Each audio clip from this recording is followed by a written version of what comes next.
Seseorang yang putus asa selalu melihat kesulitan dalam setiap kesempatan, tetapi orang yang optimis melihat peluang dalam setiap kesulitan.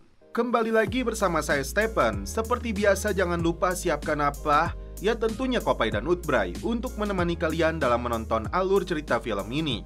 Selamat menyaksikan dan celepot!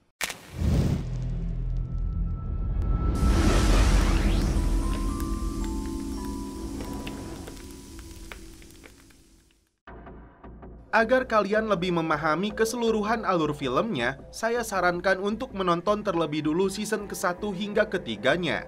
Dan linknya saya akan cantumkan di kolom deskripsi atau kolom komentar. Tak perlu berlama-lama lagi, langsung saja kita masuk ke filmnya yang berjudul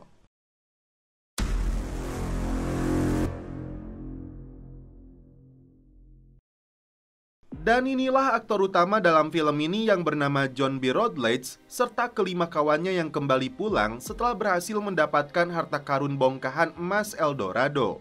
Jika Pop disambut oleh ayahnya, berbeda dengan Kiara yang kembali diusir setelah melihatnya bersama JJ.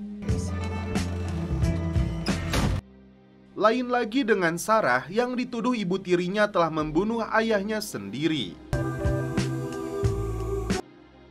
Singkat cerita, 6 bocah pemburu harta karun ini menjual bongkahan emasnya yang bernilai 1,1 juta dolar atau sekitar 17 miliar rupiah.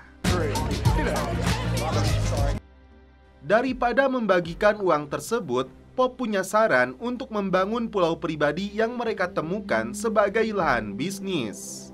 Tapi sebelum itu, mereka lebih dulu membeli rumah dan tanah milik JJ yang dilelang pihak bank. Di sini, sebenarnya Pop sudah mengatur strategi agar JJ menaikkan $1 saja dari harga yang dibuka bank sebesar $80.000. Tapi JJ yang berlagak kaya langsung menawar dengan harga $100.000. Alhasil, ada pria kaya beneran yang bernama Jesse langsung menawar $150.000. JJ yang terpancing kembali menaikkan harganya. Keduanya beradu harga sampai di angka $775.000.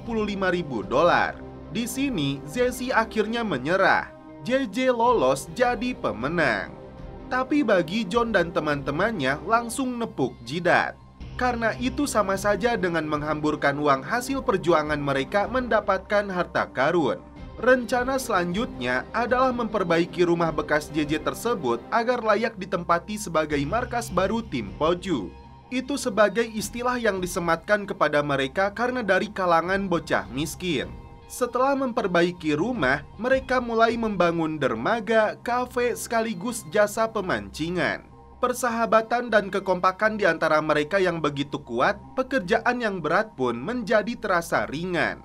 Meskipun seringkali berbuat ulah, tapi sosok JJ selalu menghibur. Tidak ada bisnis yang mudah. Hari demi hari mereka menunggu, namun belum ada satupun pelanggan yang datang. Hingga suatu hari ada pelanggan pertama yang datang berbelanja. Pundi-pundi uang pun mulai mereka dapatkan. Bisnis dan liburan berjalan dengan seimbang. Hidup mereka terasa sempurna. Tapi kebahagiaan para bocah ini tidak berlangsung lama. Dimulai saat seorang pria mengatakan dia sudah tahu mereka ini para pemburu harta karun. Anehnya, pria ini tiba-tiba pergi tanpa menyebutkan maksud dan tujuannya. Di malam hari, terjadi hujan badai disertai petir yang menghancurkan peralatan listrik dan otomatis bisnis yang mereka bangun kini lumpuh. Tidak ada lagi modal. Pop mengeluarkan bongkahan emas kecil sebagai tabungan terakhir yang seharusnya dibayarkan untuk pajak. Terjadi adu mulut di antara mereka setelah Pop memutuskan untuk memangkas keperluan pribadi masing-masing. Namanya anak muda, bisnis mah belakangan, hiburan yang diutamakan. Hari itu, JJ mengikuti ajang balap motor cross. Ternyata salah satu lawannya adalah Topper, mantan pacarnya Sarah. John terkejut setelah tahu sahabatnya ini menggunakan bongkahan emas terakhir milik mereka sebagai taruhannya. JJ yang sangat percaya diri meminta John percaya karena 1000% dia pasti menang.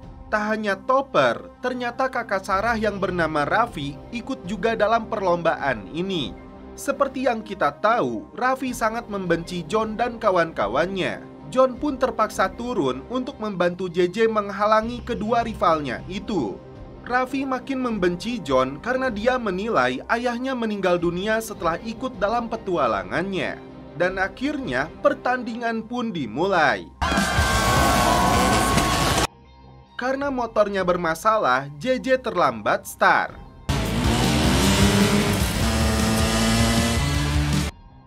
Dan untuk sementara ini, Raffi yang memimpin di depan.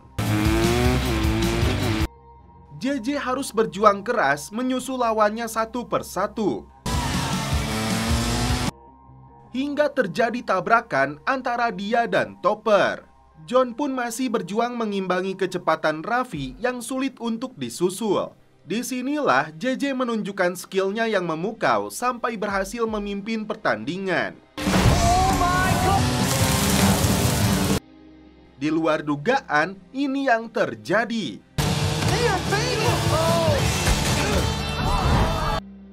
Alhasil, Topper yang keluar sebagai juara. Karena berbagai kejadian ini, dalam sekejap, kini para bocah remaja itu kembali jatuh miskin. Tentunya JJ yang paling disalahkan. Hingga terjadi adu mulut di antara mereka. Suatu hari, Kiara membaca berita tentang para remaja yang menemukan harta karun Eldorado. Karena viralnya berita tersebut, para arkeolog akhirnya menggali gua yang mereka ledakan. Singkat cerita, para remaja ini diundang ke balai kota layaknya para pahlawan. Selepas acara, seorang pria tua bernama Wes Genret meminta mereka melihat sebuah buku tua yang disebutnya catatan seorang bajak laut Kapten Blackbeard. Dia menawarkan sebuah misi kepada John dan teman-temannya. Beberapa hari kemudian, mereka pergi ke rumahnya Wes yang berada di pulau pribadi. Seorang pembantu rumah menunjukkan pintu masuk ke rumahnya Wes yang berbau aroma mistis. Sempat ada keraguan, sebagian dari mereka ingin kembali pulang. Tak berselang lama, menantunya Pak Wes yang bernama Candler mempersilahkan mereka untuk masuk. Chandler Groff. Well, I'm not going. Wes menyebut mengundang mereka bukanlah untuk berburu harta karun. Dia menceritakan leluhurnya Franz Genret adalah perwira Inggris yang menangkap dan membunuh Blackbeard. Setelah itu, dia membunuh sang istri Elizabeth. Sejak 300 tahun lalu, generasi Genret selalu dihantui arwahnya Elizabeth. Putrinya sendiri yaitu istrinya Candler ikut menjadi korban. Dan kini, Wes merasa tidak punya waktu lagi karena dirinya pun sudah mendapat kunjungan arwahnya Elizabeth. Satu-satunya cara untuk mematahkan kutukan tersebut adalah menemukan kalung milik Elizabeth yang sempat diminta kepada kakek moyangnya Wes. Kalung itu diduga masih berada di dalam kapalnya Blackbeard yang bernama Adventure. Sebagai imbalannya, Wes akan memberikan $50.000 dengan $5.000 di muka. John sebenarnya tidak setuju dengan misi berbahaya ini, tapi JJ ngotot ingin menerimanya karena mereka sangat membutuhkan uangnya. Kembali ke Raffi yang datang ke pesta yang diselenggarakan oleh Topper. Salah satu temannya menyebut Raffi sebagai pembunuh serif. Di sini juga Raffi bertemu dengan janda bernama Hollis yang mengaku sering bekerja sama dengan ayahnya. Hollis menawarkan kerjasama kepada Raffi yang berhubungan dengan laut dalam. Pacar Raffi yang bernama Sophia tampak cemburu melihat kedekatan mereka. Pria tinggi kekar yang sebelumnya muncul di kafenya para Poju datang ke museum sejarah Kapten Blackbeard yang dia ketahui terdampar di sekitar Pulau God. Kembali ke John dan timnya yang sedang membahas misi menemukan kalung jimat. Karena di sekitar Pulau God itu ada penjaga pantai, mereka harus memikirkan solusinya. Kebetulan, JJ punya teman yang bekerja sampingan sebagai penjaga pantai. JJ setuju untuk mendapatkan informasi meski temannya itu pasti minta imbalan. Pop sendiri gagal mendapat bantuan dari pamannya yang seorang marinir angkatan laut karena dia taat aturan. Masalah kembali muncul ketika saingan JJ dalam perebutan lelang rumahnya kembali muncul menemui Sarah dan Cole, mengancam akan mengambil alih properti ini. Singkat cerita, JJ dan John menemui Book yang mengetahui titik koordinat kapalnya Blackbeard. Untuk informasi pentingnya ini, Book ingin menukarnya dengan motor cross milik JJ. JJ sempat menolak karena itu motor kesayangannya, tapi dia tidak punya pilihan. Sheriff datang ke TKP setelah mendapat laporan temuan jasad pria. Karena tidak ada identitas, Sheriff hanya melihat tato dengan simbol tombak di lengannya. Rencananya, JJ dan Kiara yang akan menyelam ke dalam sisa-sisa kapalnya Blackbird dengan kedalaman sekitar 25 meter. Sarah hanya memberitahu Cleo dan John tentang kertas yang diberikan Jessie. John menugaskan Sarah dan Cleo di Menara Mercusuar untuk mengawasi dari jauh jika ada petugas pantai selama misi penyelaman dilakukan. Tiba di titik koordinat, JJ dan Kiara mulai mempersiapkan diri untuk menyelam. Sementara itu, John dan Pop standby di atas kapal. Karena aktivitas penyelaman dilakukan di malam hari, keduanya harus menggunakan senter. Kenapa harus malam? Karena aktivitas penyelaman ini dilakukan tanpa izin pihak berwenang. Di kedalaman sekitar 25 meter ini, JJ dan Kiara mencari kalung jimat peninggalan Elizabeth untuk mematahkan kutukannya keluarga West.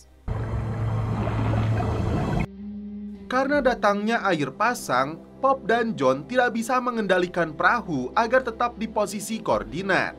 Tersisa 15 menit lagi oksigen yang bisa digunakan JJ dan Kiara.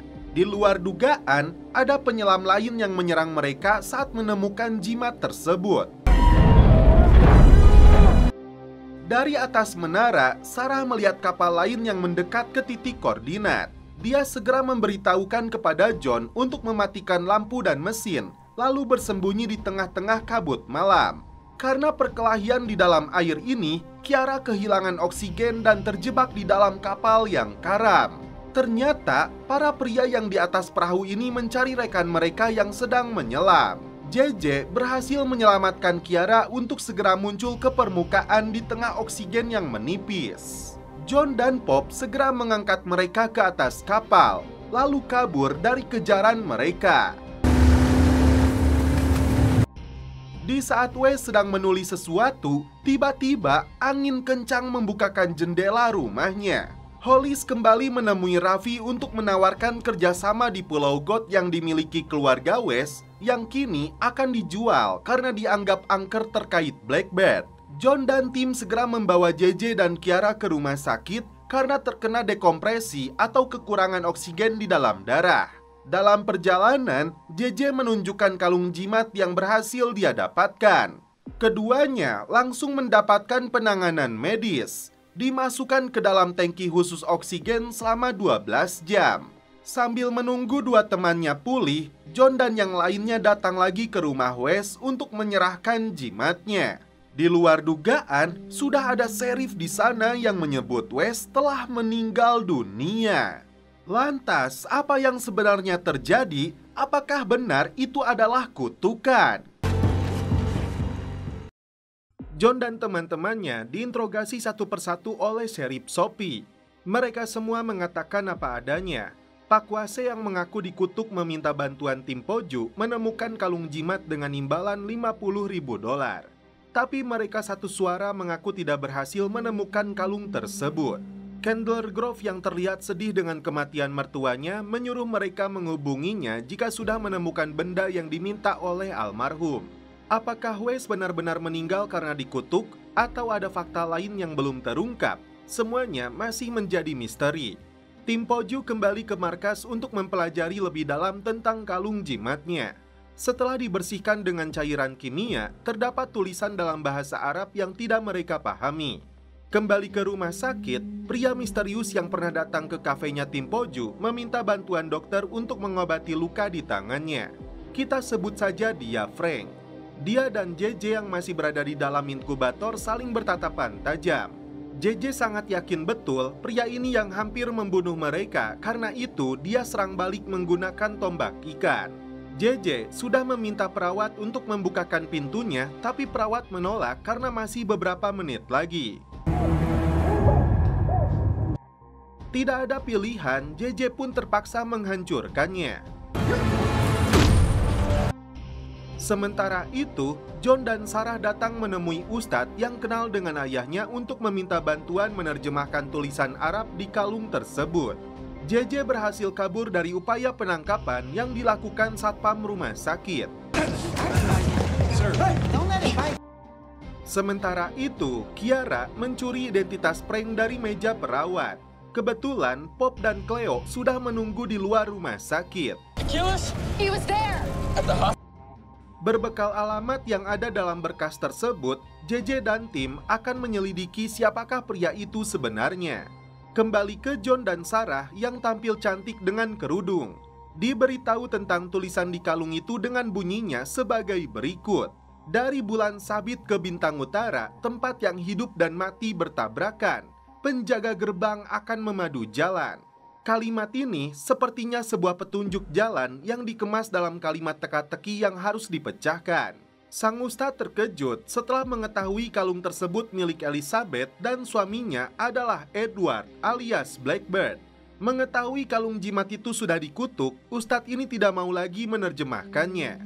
Sementara itu, Sheriff mendapat informasi dari dokter forensik bahwa Pak West meninggal dunia akibat dicekik, bukan serangan jantung seperti perkiraan sebelumnya.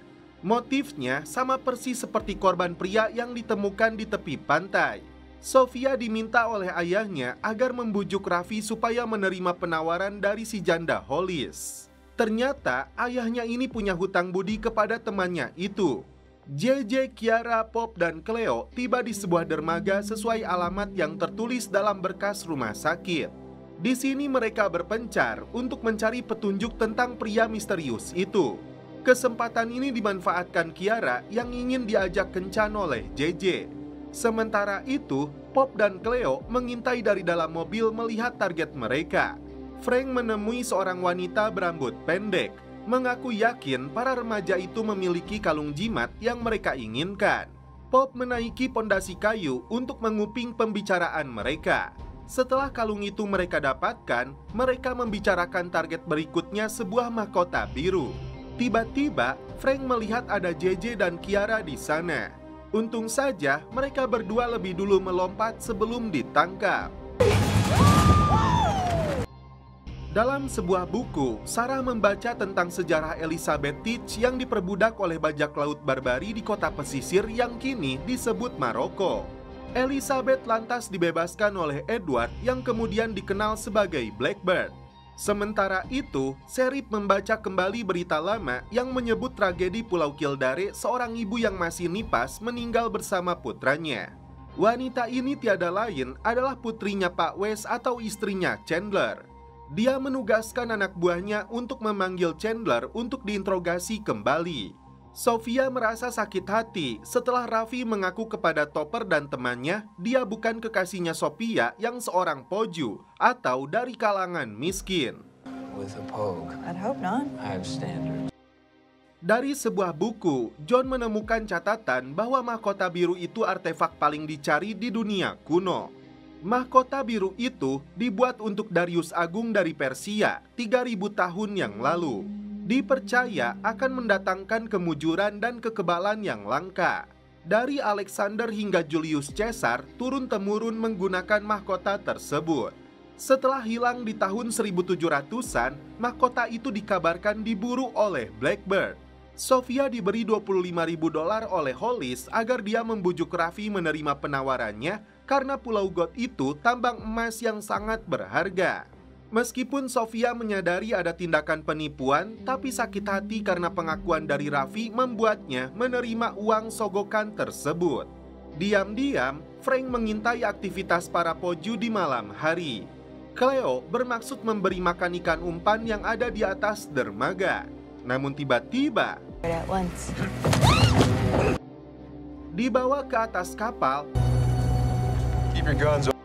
ternyata ada mantan bosnya yang bernama Terence. Di pagi harinya, John dan JJ terlihat senang karena angin berhembus sangat kencang. Dan bagi penduduk Pulau Outer Bank, itu artinya waktu yang tepat untuk bermain selancar. Ternyata Terence dibayar oleh Frank untuk membantunya mendapatkan kalung jimat tersebut. Dia tidak tahu jika Cleo terlibat, malah mengira mantan anak buahnya ini sudah mati. Terence akan membujuk Frank agar tidak membunuh Cleo dan teman-temannya. Karena itu, dia harus memberikan kalung yang Frank minta. Dengan perlahan, Sofia membujuk Raffi agar menerima penawaran yang diberikan oleh Hollis. Tiba di pantai, kesenangan tim Poju berubah drastis setelah Topper dan anak-anak tajir lainnya datang juga ke pantai ini untuk berselancar. Setelah tahu John dan teman-temannya sedang ke pantai, kesempatan ini dimanfaatkan Frank untuk membawa Cleo kembali ke markasnya demi mendapatkan kalung jimat tersebut. Terence ditugaskan untuk standby di atas kapal. Frank menodongkan pistolnya ketika ada pelanggan yang bermaksud membeli solar.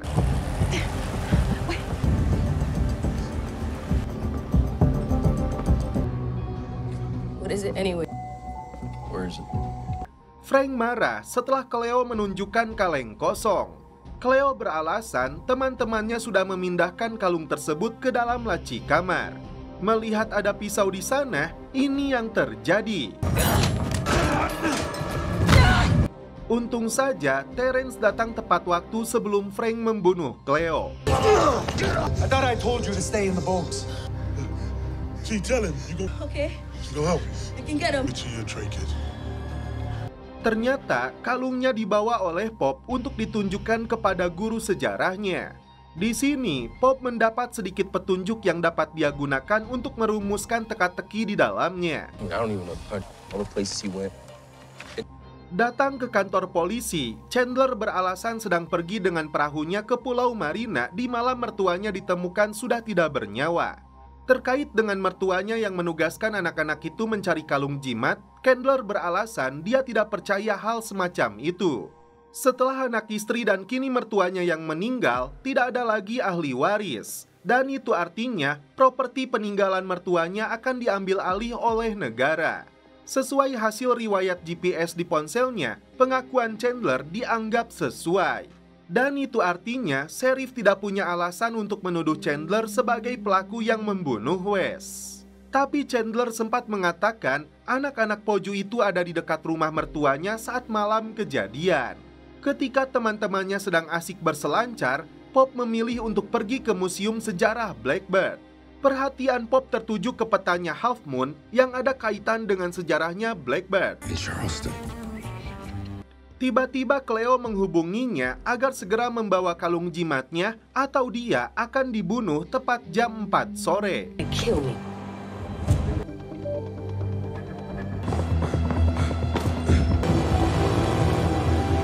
Sementara itu, John dan teman-temannya melihat puluhan bayi kura-kura yang sedang berjalan menuju laut. Di luar dugaan, pacar Topper yang bernama Ruthie mengajak teman-temannya untuk membuat masalah dengan anak-anak Poju dengan menginjak bayi kura-kura. Yeah, that's what I thought. Human daddy. Straight to the ocean post. Get out of the way. I don't think so. Oh my God, you literally almost ran him over. Kiara meluapkan amarahnya kepada mereka. Sedangkan JJ mengancam akan membunuh mereka semua karena tindakan tidak bermoral yang mereka lakukan. Sofia yang berada di lokasi hanya bisa terdiam. Not Corey. Kembali ke Pop yang mengendarai motornya dengan kencang agar tiba sebelum pukul 4 sore. Bermaksud mengirimkan pesan suara kepada John, tiba-tiba meski motornya bermasalah, Pop tidak kehilangan akal. You gotta be kidding.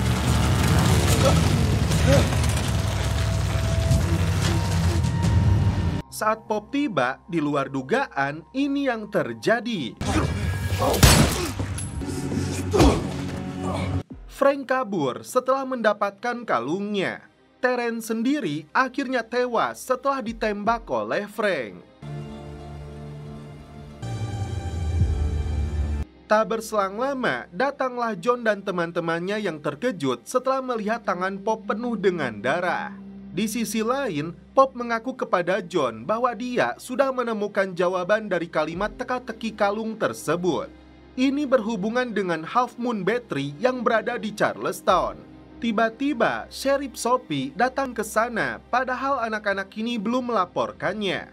Sedangkan di ruang tamu mereka ada jasadnya Terence. Apakah mereka akan mengatakan yang sebenarnya? Not gonna be able to take it. JJ, anybody home? John memutuskan untuk menyembunyikan jasadnya Terence dari Sheriff Sophie.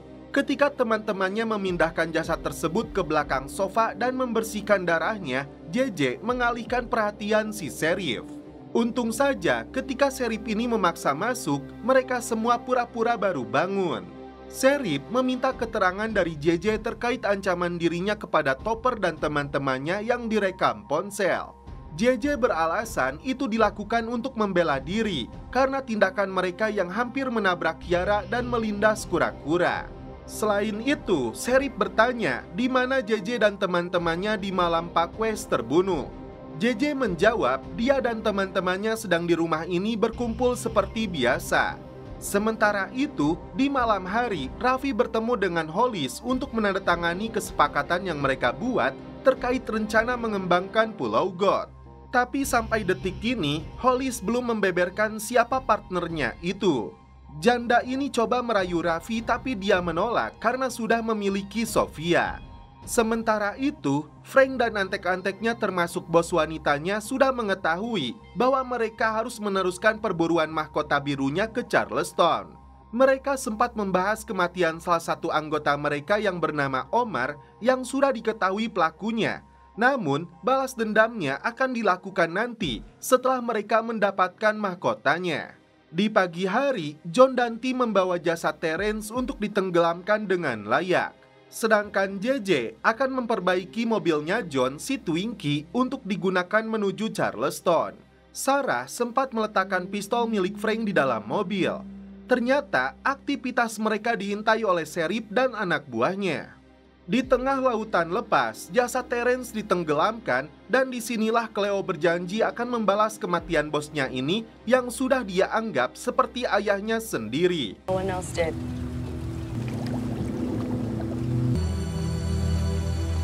Sementara itu, JJ dikejutkan dengan kemunculan pembantunya Pak West yang menyerahkan surat untuk JJ jika terjadi sesuatu kepadanya. Setelah membaca surat tersebut yang belum terungkap apa isinya, JJ langsung pergi hanya meninggalkan pesan kepada John bahwa dia ada pekerjaan. Berjanji akan menyusul ke Charleston.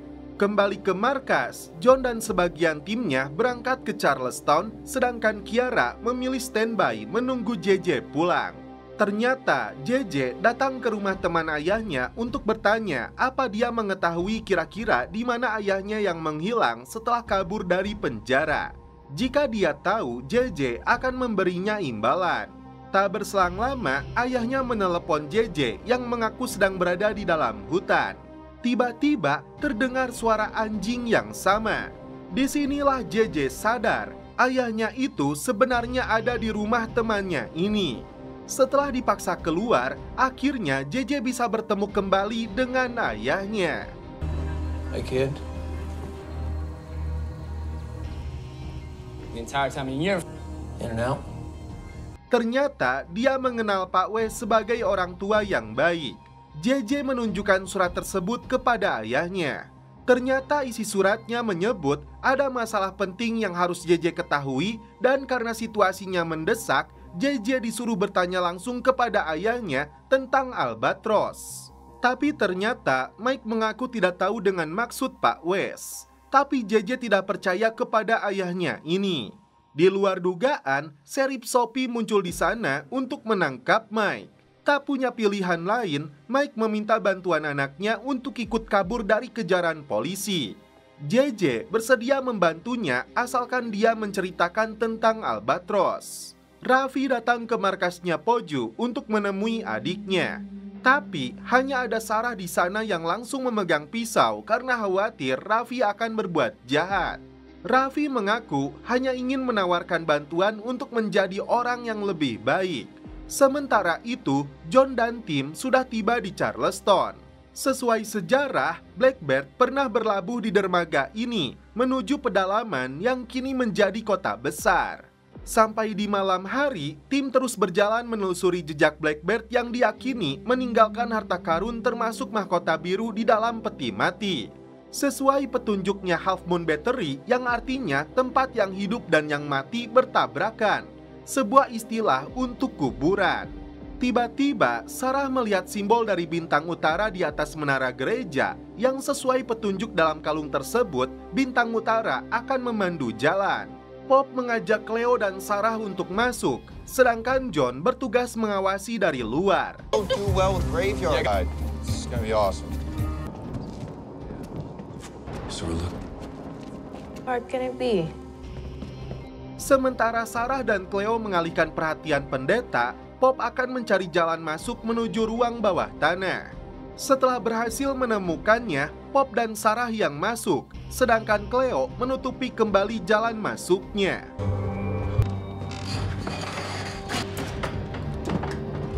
John yang sedang berjaga di dekat makam tidak sengaja melihat Frank dan bosnya.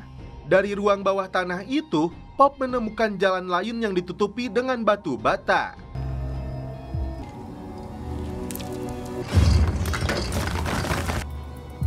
You still go first. Keduanya masuk lebih jauh ke dalam terowongan tersebut. Tiba-tiba, Sarah panik setelah melihat puluhan tikus besar.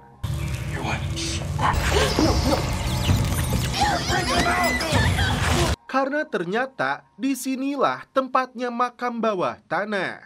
Di ruangan ini, keduanya menemukan banyak sisa-sisa tengkorak manusia. Sementara itu, Frank dan bosnya masuk ke dalam ruangan bawah tanah melalui jalan rahasia dari salah satu kuburan. John buru-buru masuk ke dalam gereja mencari timnya. Pop dan Sarah langsung bersembunyi setelah melihat ada orang lain yang masuk.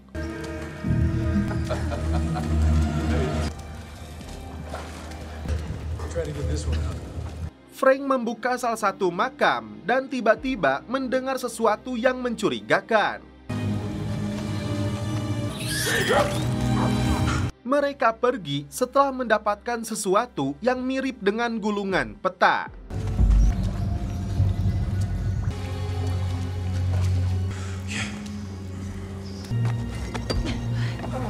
Ternyata kalung jimat itu digunakan untuk membuka dan menutup akses jalan masuknya. Cleo langsung mengeluarkan pisau setelah melihat si Frank. Pop dan Sarah terjebak di dalam makam bawah tanah kesulitan untuk keluar. Can't see anything. This thing's 1,000 pounds. Tiba-tiba, ini yang terjadi kepada Cleo yang lebih dulu diciduk oleh si Frank Leiter. Go! Go! Go! We got what we need. Hey, no, look at me. John sempat mengambil pistol untuk digunakan menembak penjahat itu, tapi batal dia lakukan.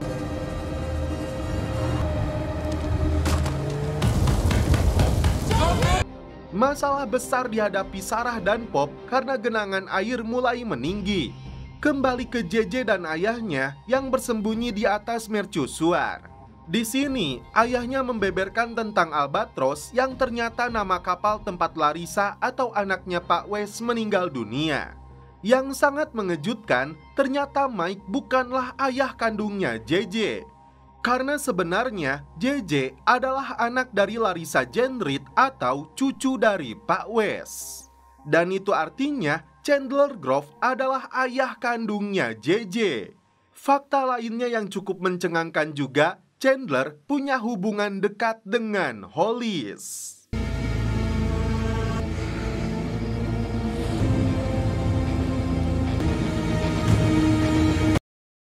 Mike menceritakan bahwa dulunya dia bekerja sebagai tukang kebunnya keluarga Wes Jenret. Kala itu, Larissa baru saja melahirkan bayinya yang diberi nama Jackson. Larissa dia kenal sebagai wanita yang baik, tapi sikap berbeda ditunjukkan oleh si Chandler. Sering terjadi pertengkaran di antara mereka. Tapi suatu malam, Chandler datang membawa Jackson untuk dititipkan kepadanya dengan alasan Larissa sedang sakit.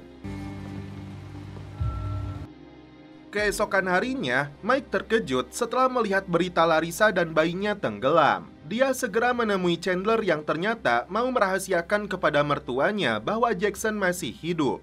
Karena masa lalunya yang kelam, Mike menerima perintah Chandler dengan imbalan sejumlah uang. Dari cerita ini disimpulkan bahwa JJ anak dari keluarga tajir. JJ merasa tidak percaya karena bisa saja Mike memanfaatkan masalah ini untuk mendapatkan warisan. Kembali ke John dan Cleo yang mendengar suara Pop dan Sarah dari dalam kubur. Keduanya mencari cara untuk menghancurkan nisannya. Akhirnya, mereka berhasil menyelamatkan keduanya. Singkat cerita, John dan Tim kembali pulang.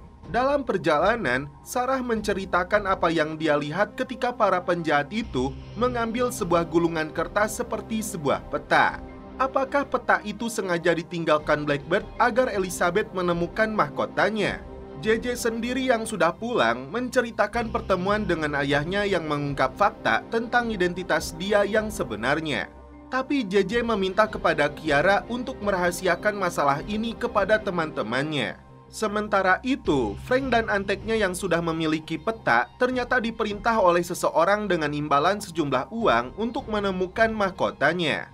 Tapi sebelum itu, mereka akan berlayar terlebih dulu untuk menyelesaikan urusan di Kildare. Tim dihadapkan dengan ancaman markas yang diberi nama Pojulandia ini akan kembali diambil alih oleh bank karena tuntutan yang dilayangkan oleh si Zizi. Karena itu, mereka membutuhkan pengacara. Kiara memberitahu mereka bahwa Raffi datang menawarkan bantuannya. Sebagai adiknya, Sarah akan coba berbicara dengan Raffi. Hollis yang terungkap punya hubungan dengan Chandler membahas isu yang berkembang bahwa Pulau God akan dijadikan cagar alam. Padahal Chandler seharusnya jadi pewaris tanah peninggalan Pak West. Sarah datang menemui Raffi yang ternyata bukan ingin membantu menyelamatkan Pojulandia, tapi ingin menyelamatkan harta warisannya yang dikuasai ibu tiri mereka yang bernama Rose. Sarah langsung pergi dari sana bersama John karena dia menilai kakaknya itu tidak bisa dipercaya. Kini, tim Poju bahu-membahu mengumpulkan orang-orang untuk membantu mereka menyelamatkan hak tanahnya dari mereka yang ingin merebutnya. Orang tua Kiara dan Pop ikut hadir untuk mendukung perjuangan anak-anak mereka. Meskipun orang tua Kiara masih bersikap dingin kepada JJ, sedangkan Topper dan keluarganya berada di pihak lawan. Mereka semua datang ke gedung pengadilan. Tim kepolisian hadir untuk memastikan sidang berjalan dengan tertib. Jadi, markasnya tim John akan dituntut oleh pemerintah kota dan dijadikan lahan terbuka untuk umum. Ternyata Zizi yang membayar $60.000 untuk melancarkan tuntutan ini. Sebagai perwakilan pemilik lahan, John menganggap tuntutan ini tidak masuk akal karena mereka sudah membelinya dengan mahal dari pelelangan. Dia dan Sarah sama-sama yatim piatu dan karena itu berhak untuk mempertahankan satu-satunya rumah milik mereka ini. Tiba-tiba Zizi berbicara bahwa pemilik asli lahan tersebut telah menyanggupi untuk membayar hutangnya kepada bank. Dengan demikian, pelelangan itu otomatis dibatalkan. Dan dia adalah Mike Luke, ayahnya JJ. Dia mendapat amnesti karena menyanggupi untuk melunasi hutangnya. Disinilah JJ tidak bisa menahan diri lagi. Dengan bantuan teman-temannya, JJ berhasil kabur dari upaya penangkapan yang dilakukan polisi. Come on. Tak sampai di situ, JJ pergi ke pusat kota untuk menghancurkan pertokoan milik kalangan atas.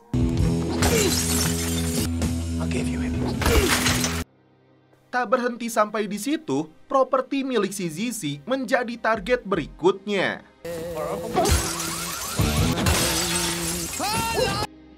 Kemarahannya sudah tidak terbendung lagi. Kantor pemasaran real estate ini dibuatnya hancur. John dan Tim langsung mencari keberadaan JJ. Faktanya, JJ tidak mau disebut sebagai bocah tajir karena sejak kecil yang dia tahu dirinya seorang poju atau bocah miskin. Puluhan polisi langsung mengepung kantor tersebut yang dimana JJ terjebak di dalamnya. JJ memasukkan beberapa sendok ke dalam oven. Pop sendiri tidak bisa membiarkan salah satu polisi yang menodongkan senjata. JJ akhirnya berhasil kabur melalui jalan belakang. Let's fan out. Search the ground. Sementara itu, Raffi menandatangani kesepakatan dengan Chandler untuk menguasai dan mengembangkan Pulau God. Raffi tidak menyadari bahwa Chandler punya rencana terselubung. Lolos dari kejaran polisi, JJ datang ke rumahnya Chandler. JJ langsung bertanya, apakah benar dia ayahnya? Chandler tersenyum sinis dengan pertanyaan yang terasa aneh. Di sini Chandler membantahnya menyebut bayinya ikut tenggelam dengan istrinya meskipun jasad anaknya itu tidak pernah ditemukan. Kembali ke Frank dan antek-anteknya yang membawa persenjataan lengkap untuk memburu Chandler yang telah membunuh rekan mereka Omar. Menyadari ada penyerang yang datang, Chandler segera memberikan senjata kepada JJ. Spread out. Go around back. Down, come on. Setelah masuk garasi, keduanya langsung kabur menggunakan net TV. Sempat terjadi aksi kejar-kejaran hingga mereka berhasil lolos. Good drive. Diajak ke sebuah dermaga, JJ terkejut setelah melihat perahu kecil bertuliskan Albatros. Perahu inilah yang ditumpangi Larissa saat tenggelam. Frank dan anak buahnya terus memburu Chandler. Belum terungkap apa yang sebenarnya terjadi di antara mereka. Teka-teki yang belum terkuak. Karena perahunya tidak bisa digunakan, JJ memilih berenang. Tiba-tiba, disinilah Chandler menyebut bahwa dia memang ayah kandungnya. Di luar dugaan, Frank dan antek-anteknya lebih dulu menangkap mereka.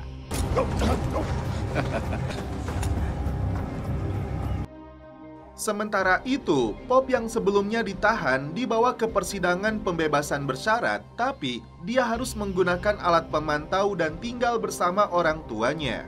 Chandler dan JJ disekap di dalam kapal. Disinilah Chandler menyebut mereka itu orang bayaran dari Afrika Utara, menuduhnya sebagai pencuri. Belum jelas apa yang dimaksud olehnya. Sementara itu, Sarah yang terlihat kurang sehat masuk ke apotek yang hancur untuk mengambil tes pack, memastikan dia hamil atau tidak tanpa sepengetahuan John dan Kiara. Dan ternyata Sarah positif hamil. Tak sengaja Kiara menciduknya, meskipun mereka sedang bokeh dan dikejar para pembunuh. Sebagai sahabat, dia akan selalu mendukungnya dan Kiara pun yakin John akan menjadi ayah yang baik untuk anaknya. Karena waktunya kurang tepat, Sarah belum memberitahu John kabar bahagia ini. Ternyata Chandler dianggap Frank sebagai pengkhianat karena ingin menguasai mahkota birunya. Menurutnya, mahkota biru itu hak mereka berdua. Dan akhirnya Kiara memberitahu John tentang JJ yang diduga sebagai anak kandungnya Chandler. Dan jika itu benar, maka JJ adalah pewarisahnya Pulau God. Pop dipaksa ayahnya untuk masuk militer jika dia tidak mau dipenjara lagi. Sesuai dengan saran dari pamannya yang seorang marinir. Di malam hari, John berhasil menemukan JJ dan Chandler yang ditangkap para penjahat itu. Ternyata Chandler yang seorang penipu pernah dipenjara di Tangier. Kemudian dibebaskan oleh mereka lalu diajak bergabung dengan kelompok ini. Kala itu Chandler menyembunyikan buku catatannya Kapten Blackbeard untuk dirinya sendiri. Omar yang ditugaskan untuk mengambilnya malah dibunuh. Tidak mau disalahkan, Chandler menuduh JJ lah yang melakukannya. Alhasil keduanya akan dieksekusi mati. Tak berdiam diri, John sedang mempersiapkan bom molotov untuk mengalihkan perhatian para penjahat itu. Sungguh kacau ketika John malah melempar bomnya ke perahu sendiri.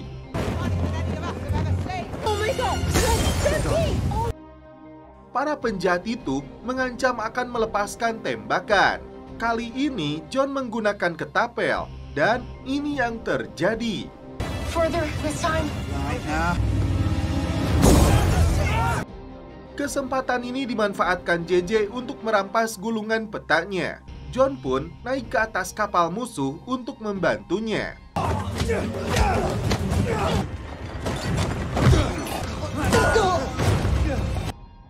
Akhirnya, mereka berhasil kabur dari kapal tersebut sambil membawa petanya.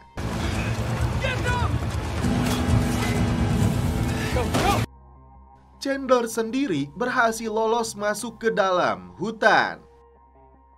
Kembali ke markas, John dan tim melihat peta tersebut yang ternyata penuh dengan teka-teki. Tiba-tiba mereka mendengar sesuatu yang ternyata adalah Chandler. Si bos cewek marah besar kepada salah satu anak buahnya yang gagal melindungi peta tersebut.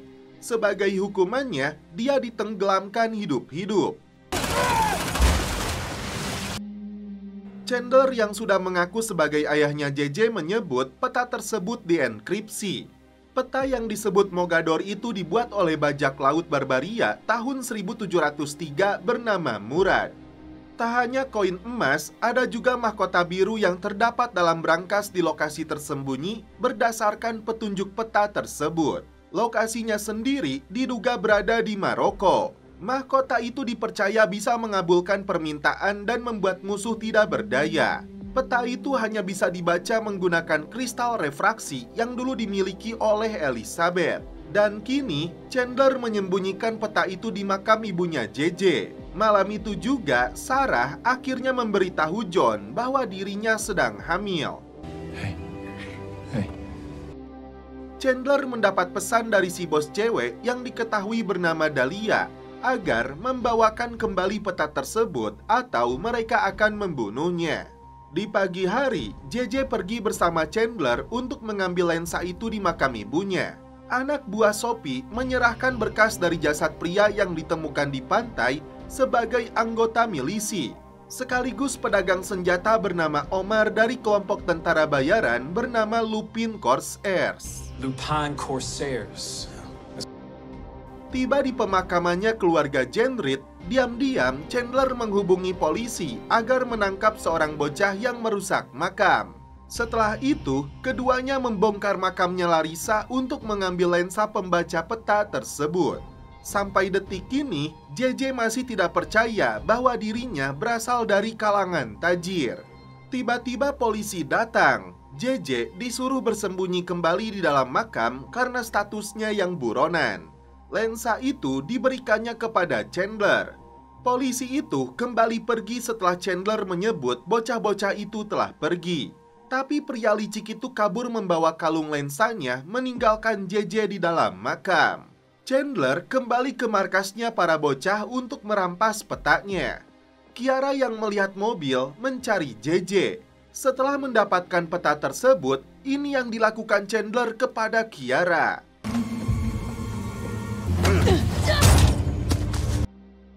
Sementara itu, Pop diantar ayah dan pamannya untuk mendaftar jadi marinir. Sebelum tanda tangan, Pop izin ke toilet. Dan akhirnya dia memutuskan untuk kabur. Alat di kakinya berbunyi, dan itu artinya Pop kembali diburu polisi. Entah apa rencananya, Chandler kembali menjemput JJ. Sedangkan John dan Sarah berencana menikah secara resmi di pengadilan agama. Namun ternyata kantornya sudah tutup. Tiba-tiba Topper dan teman-temannya datang mencari JJ. Ketika mereka membuat masalah, datanglah Cleo membantu keduanya. Tapi mereka terjebak di dalam gudang. Para bocah tajir itu membuat kebakaran, tapi untungnya Pop datang tepat waktu. Tiba di dermaga, Chandler meminjam ponsel milik JJ. Ternyata dia menemui Hollis yang berhasil mendapatkan uang investasi dari Raffi. Hollis menyebutnya sebagai pembohong karena Pulau God diambil negara dan Chandler bukanlah pewarisnya. Hollis pun curiga Chandler yang telah membunuh Pak West. Meski sudah menodongkan senjata, ternyata Chandler membalikan keadaan untuk membunuh Hollis lebih dulu. Dan kini Chandler menguasai uang tersebut. Setelah itu, Chandler mengajak JJ naik kapal. Drop me off with the lens. Diam-diam, dia meletakkan pistolnya di dalam mobil. Pop dan teman-temannya sembunyi dari kejaran polisi yang mendengar bunyi alat di kakinya. Ternyata alat tersebut berhasil mereka lepaskan. Get down on your knees, hands on your head. Sementara itu, Raffi datang ke kantor polisi melaporkan penipuan yang dilakukan Chandler dan Hollis yang menyebabkan dirinya kehilangan $400.000. Saat itu juga, polisi dikerahkan untuk memburu Chandler. John dan temannya segera mengeluarkan Kiara yang dikurung di dalam kotak es. Setelah menceritakan jahatnya si Chandler, Kiara segera mengambil ponselnya untuk menghubungi JJ. Tapi ponselnya sulit dihubungi dan mereka mendeteksi JJ yang kini berada di tengah perairan, tepatnya Samudra Atlantik. Chandler pura-pura melemparkan ponsel JJ kepadanya, tapi malah tercebur ke dalam laut. Chandler mengajak JJ menemukan mahkota itu. Tapi JJ mulai curiga setelah Chandler membawa petanya yang diberikan oleh Kiara. Dengan lensa tersebut, Chandler menemukan lokasi Mogador. Mengajak JJ berlayar ke Maroko, tapi JJ menolak, tidak mau pergi tanpa teman-temannya. Disinilah JJ menyadari Chandler telah membunuh Larissa. Dan tiba-tiba JJ ditinggalkan di lautan lepas oleh ayahnya sendiri. Beberapa jam kemudian menjelang malam, untungnya JJ ditemukan oleh timnya. Chandler kembali menemui Dahlia dan antek-anteknya untuk menyerahkan petanya. Mereka pun bekerja sama kembali untuk menemukan mahkota tersebut. Polisi yang datang ke kapal milik Hollis menemukan jasad wanita tersebut, termasuk mobil Twinkie dan senjata di dalamnya. Alhasil, JJ ditetapkan sebagai tersangka berbagai kasus, termasuk pembunuhan. Polisi yang datang ke markasnya tim Poju tidak menemukan keberadaan mereka. Tak berselang lama, polisi menemukan kapal milik para bocah tersebut. John dan tim segera bersembunyi. JJ dan teman-temannya terkejut setelah polisi itu mengatakan dia dikaitkan dengan pembunuhan terhadap Hollis Robinson. Disinilah JJ menyadari dirinya telah dijebak oleh ayah kandungnya sendiri. Mereka menyelinap kabur berbalik mencuri kapal milik polisi. Tidak ada kata untuk mundur. Tim Poju akan melanjutkan perburuan harta karunnya meski harus berlayar jauh ke tanah Maroko yang berada di Afrika. Karena itu, mereka harus mencari cara untuk mendapatkan kapal besar demi ekspedisi tersebut. Tiba di dermaga, tim mulai mencari kapal besar yang bisa mereka pinjam tanpa permis. Di waktu yang sama, ada penduduk yang melihat mereka menggunakan kapal milik polisi. Di lokasi ini juga, mereka melihat kapal milik Raffi. Padahal, Raffi diam-diam ada di dalamnya mendengar rencana ekspedisinya John dalam merebut mahkota biru sebelum Chandler mendahului mereka. Melihat kapal besar seharga $2 juta, para bocah remaja ini mulai beraksi untuk mencurinya. Tapi sebelum berhasil dilakukan, tim kepolisian sudah lebih dulu tiba di dermaga tersebut. Kebetulan orang tua Kiara ada juga di sana. Tidak percaya jika JJ dijadikan tersangka pembunuhan. John dan timnya kembali kabur menggunakan kapal polisi. Salah satu polisi yang berniat melepaskan tembakan dicegah oleh ayahnya Kiara. Masalah muncul karena pelurunya mengenai kapal yang berujung kebocoran. Sementara itu, Sheriff mendapat informasi tentang berbagai kejahatan yang dilakukan Chandler di berbagai lokasi. Penipu ulung ini tercatat memiliki 5 paspor palsu, 4 kali menikah, hingga pernah dipenjara di Maroko, lalu dibebaskan dengan bantuan kelompoknya Lupin. Saat bekerja sebagai pelayan, Sophia tidak sengaja mendengar Hollis telah dibunuh, yang diduga dilakukan oleh kaum Poju. Kembali ke John dan kawan-kawannya yang terpaksa berlabuh di tepi pantai karena perahunya yang makin bocor. Raffi meminta bantuan temannya Barry, si pengedar narkoboy, untuk meminjam kapal tuna miliknya yang mampu berlayar sangat jauh menyeberangi samudra. Sebagai jaminan, Raffi menitipkan kapal mewah miliknya. Sebelum berlayar, Raffi lebih dulu menemui Sophia karena dia punya rencana untuk mengejar Chandler yang telah mencuri uang miliknya setelah membunuh Hollis. Sophia sebenarnya ingin meminta maaf karena menerima suap dari Hollis, tapi Raffi lebih dulu melamarnya, tidak peduli apapun yang pernah Sophia lakukan. Sophia menerimanya dan setelah itu mereka pun celepon. Terjadi pertengkaran antara John dan JJ karena semua masalah ini timbul karena ulah JJ yang burawong. Ketika Sheriff Sophie datang untuk menangkap mereka, para bocah pemburu harta karun ini tidak bisa lari lagi. Tiba-tiba Raffi muncul untuk membujuk polisi ini karena menurutnya target sebenarnya Sophie bukan mereka, tapi Chandler Grove yang diduga telah membunuh Hollis, Pak West, dan pria yang ditemukan di tepi pantai. Jika pria itu tidak berhasil ditangkap, karir Sophie akan ikut hancur. Karena itu, Raffi menawarkan kesepakatan untuk membiarkan mereka menemukan Chandler untuk diserahkan kepadanya. Sebagai bonusnya, Raffi akan membeberkan peristiwa yang terjadi di landasan pacu. Seperti yang kita tahu, Raffi sebenarnya yang menembak Sheriff sebelumnya, tapi dia berhasil lolos dari dakwaan karena tidak ada bukti dan pengakuan. Sophie yang tidak punya pilihan akhirnya membiarkan John dan timnya pergi untuk memburu Chandler menggunakan kapal besar yang dibawa oleh Raffi. Perjalanan baru saja dimulai, namun anak-anak ini merasa risih karena mereka harus satu kapal dengan Raffi yang selama ini tidak bisa dipercaya.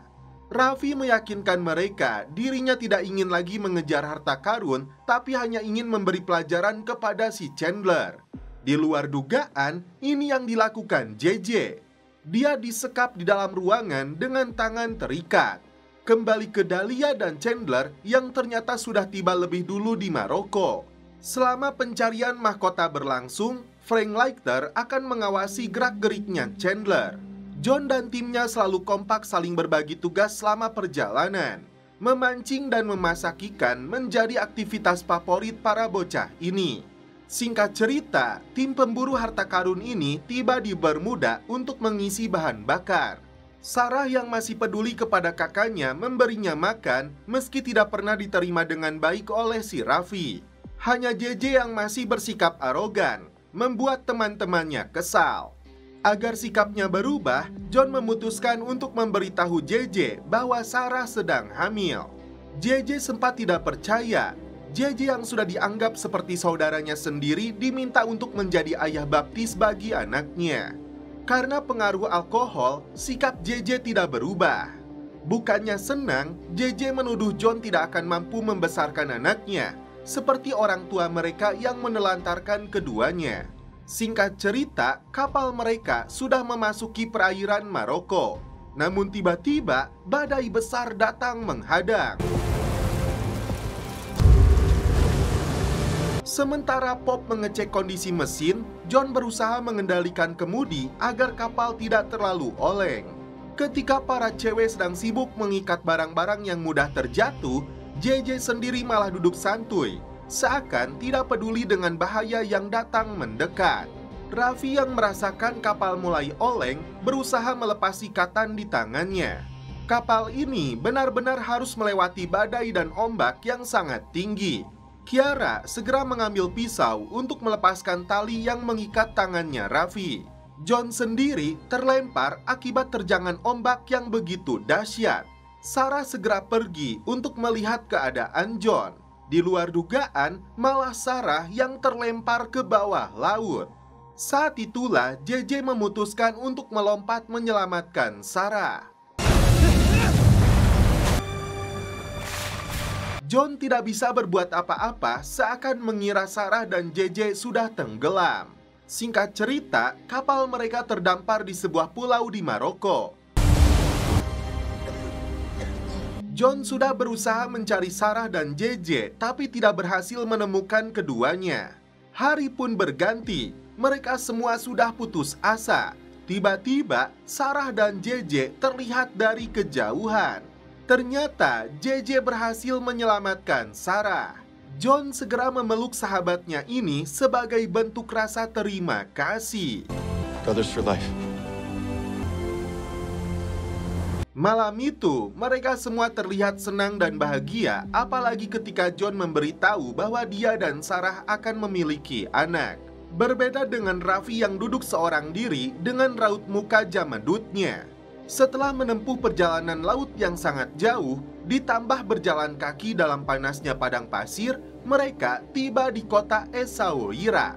Bagaikan mencari jarum di dalam tumpukan jerami, bukan hal mudah menemukan Chandler di kota yang dipenuhi saudagar Arab. Mereka melihat patung Murad, bajak laut Barbaria yang diceritakan oleh Chandler. 2 hari tidak makan, perut Sarah mulai keroncongan, apalagi dia sedang hamil. Karena tidak memiliki uang, tim memutuskan untuk mencuri makanan. Kerjasama yang baik sudah dilakukan John dan teman-temannya yang mengalihkan perhatian si pedagang. Tapi di luar dugaan, John tertabrak motor. You just charged me too much.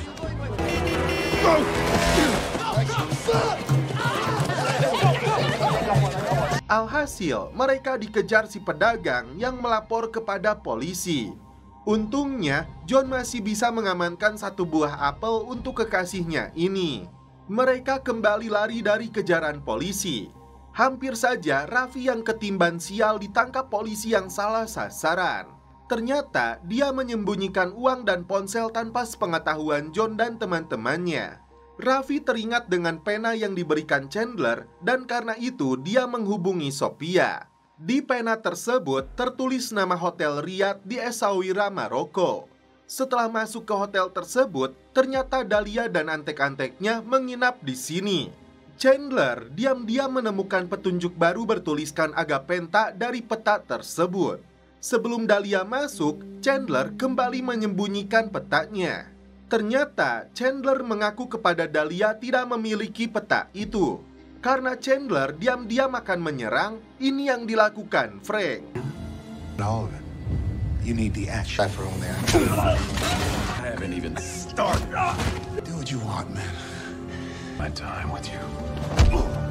Setelah Cleo mencuri pakaian milik orang lain yang sedang dijemur, John dan tim merubah penampilan mereka layaknya orang Maroko. Tiba di dermaga, Cleo melihat kapal milik Terence berlabuh di sana. Itu artinya Chandler dan para pembunuh bayaran itu ada juga di sini. Kembali ke Chandler yang dipukuli habis-habisan oleh Frank agar menunjukkan di mana gulungan petanya.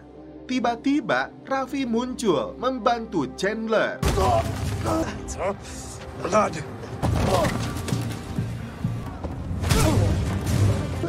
Hey, your choice, him or me? I'm going to kill you. Setelah mengambil peta tersebut, keduanya langsung kabur. Sarah ditemani John menyusup ke dalam kapal tersebut, sedangkan teman-teman mereka mengawasi dari jauh. Mereka harus mencari tahu kemana tujuan Chandler berikutnya. Setelah JJ melihat salah satu anak buah Dahlia, keduanya langsung memberi peringatan kepada John dan Sarah dengan memukul meriam. Dilanjutkan oleh Pop dengan memukul drum. Tapi itu bersamaan dengan azan yang berkumandang, jadi suaranya tidak terdengar oleh mereka. Kiara segera mengalihkan perhatian si penjahat. Sementara itu, John menemukan beberapa foto yang diambil dari peta yang berkaitan dengan petunjuk berikutnya. Tapi mereka harus segera keluar dari kapal setelah mendengar suara tanda bahaya. Karena penjahat itu melihat John keluar dari dalam kapal, dia hendak melepaskan tembakan. Tapi untungnya JJ lebih dulu mencegahnya. Cleo datang tepat waktu membawa mobil untuk mereka gunakan kabur dari lokasi.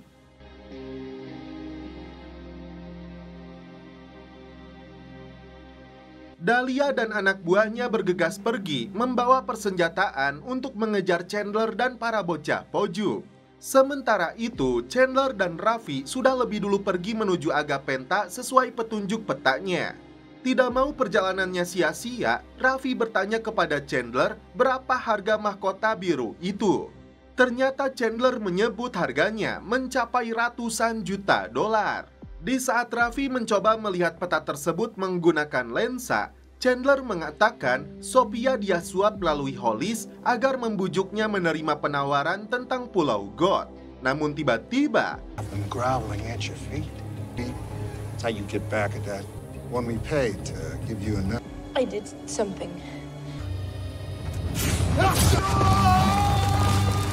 Chandler terjebak di dalam sumur kering, sedangkan Raffi pergi membawa peta dan lensanya untuk memburu mahkota berharga itu.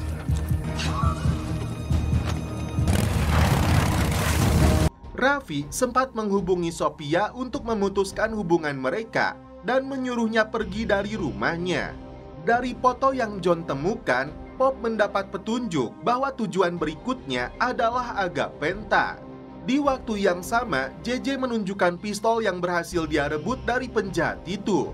Sementara itu, Raffi berhasil tiba lebih dulu di Agapenta. John dan timnya yang beristirahat di tengah perjalanan menemukan Chandler yang terjebak di dalam sumur. Chandler membujuk JJ agar membantunya keluar dari sumur tersebut.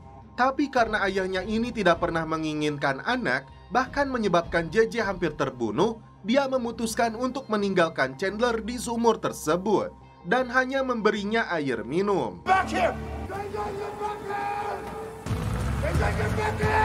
Raffi tiba di lokasi disusul Dahlia dan timnya yang memaksa Raffi menyerahkan peta tersebut. Sementara itu, John dan tim mengintai dari belakang. Tiba-tiba, ini yang dilakukan Sarah. Trigger happy, yeah? What are you doing? Hey! That's my brother. Para penjahat itu mengejar John dan teman-temannya yang masuk ke dalam rumah. Stop them before they get to the... Hey! Hey!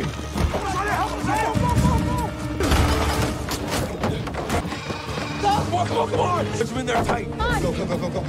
Pop meminta JJ memberikan pistolnya. Di saat para penjahat itu menjebol pintunya, ini yang terjadi.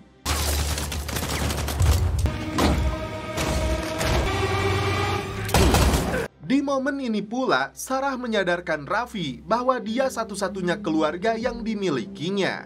Tidak ada alasan untuk bertengkar. Mereka berjanji Raffi akan mendapatkan bagian dari harta karunnya dan karena itu dia harus menyerahkan petanya.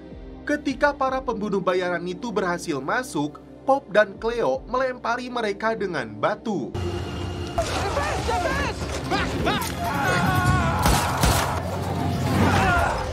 Kerjasama yang baik dilakukan JJ dan Kiara untuk melumpuhkan salah satu penjahat. Di waktu yang sama, mereka melihat badai pasir yang datang mendekat. Melihat kembali petanya, John dan Sarah menemukan petunjuk berikutnya yang bertuliskan, "Saat fajar, sentuh bumi untuk mencapai surga." Inilah teka-teki yang mesti mereka pecahkan. Setelah John mengangkat peta tersebut ke arah matahari, ternyata ada gambar yang sama persis dengan patungnya. Di sanalah diduga sebagai tempat disimpannya mahkota biru. Tiba-tiba, Cleo terkena tembakan musuh di bagian lengannya. Sementara itu, Chandler berhasil memanjat keluar dari sumur tersebut. Dia menumpang sebuah truk pembawa barang untuk menuju Agapenta. Meski badai pasir datang menerjang, Raffi bersikeras naik ke atas patungnya disusul oleh JJ dan Kiara. Sementara itu, Sarah dan John mencapai tempat perlindungan. Hanya JJ yang memanjat ke atas puncak patung tersebut karena tangan Raffi terluka.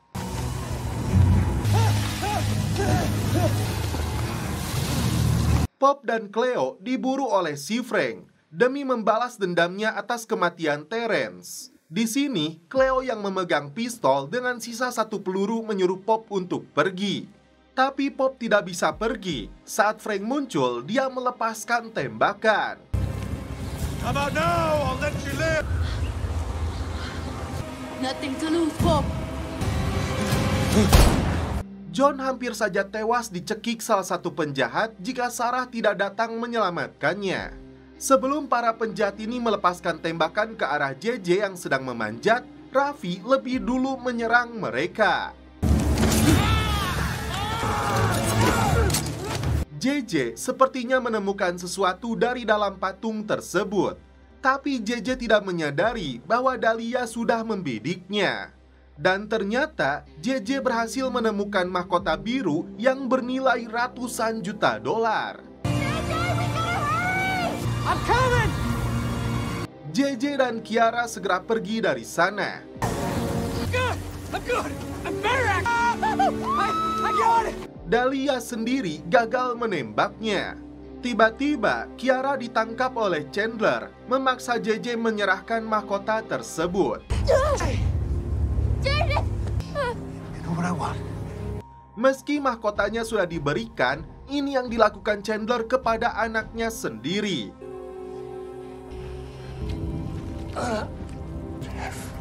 Given me. JJ yang terluka parah memberitahu Kiara bahwa dia sudah mengucapkan keinginannya di dalam hati saat memegang mahkota tersebut. Dan akhirnya JJ pun meninggal dunia. JJ, please. Semua sahabatnya datang melihat JJ. Singkat cerita, JJ pun dimakamkan tak jauh dari lokasi. Sedangkan mahkota itu dibawa kabur oleh Chandler.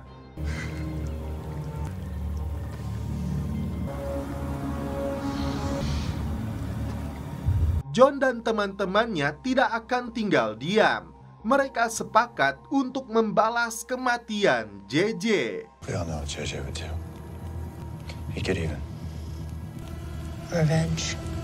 Dan setelah itu, film pun berakhir.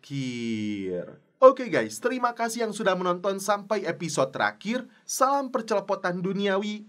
Keep enjoy.